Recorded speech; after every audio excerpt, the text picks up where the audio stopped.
do not live in fear. You cannot live in fear. You know, I burnt my knee pads long ago. You know, a lot of brothers. So a lot of brothers say to me, they're going to blackball you. They're going to blackball you. And I'm like, hey, when your black ass was born, they blackballed you. You just didn't get the email. You were born blackballed. Mm-hmm. You know, you've been positioned to fail. And you have to recognize where you are. You know, and it took a lot for me to start to see what was going on. Having kids, you know, taking my kids to school, taking my daughter Chloe to school when she was 2 or 3 years old, and she's in the back seat, and my other daughter Olivia, and my son Lucas wasn't born at the time, and my daughter Chloe started counting and telling me all the homeless people she was seeing out on the streets. Daddy, I see another homeless person. Daddy, I see another homeless person. Daddy, when are we gonna stop to help them? How come we're not helping them, Daddy? 3 years old.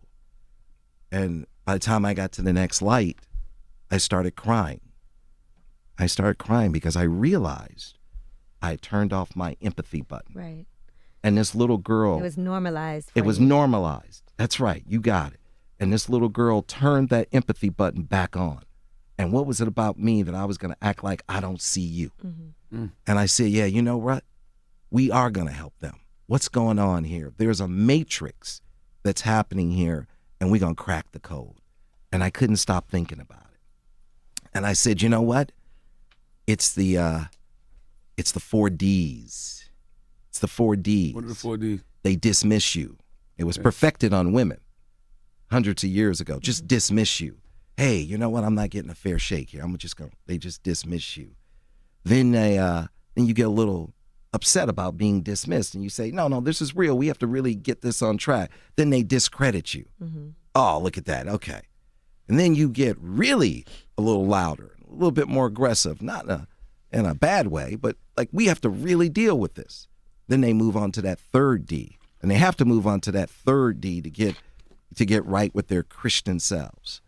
They demonize you. Mm-hmm. And then once they hit that 3rd D and they demonize you, they have a green light to go to that inevitable 4th D, destroy you. Right. So it's dismiss, discredit, demonize, destroy. And I watched and I looked at it and I said, wow, what is going on here? And I said, you know, we are positioned to fail because of the nature of how we came into this country. We were brought here to create wealth, not to share the wealth. Mm-hmm. And you're brought here to build wealth, to make people wealthy, not to share it. And the moment we became free, we became a liability to them. And that's when they kicked in and said, here you go. I'm going to incarcerate you.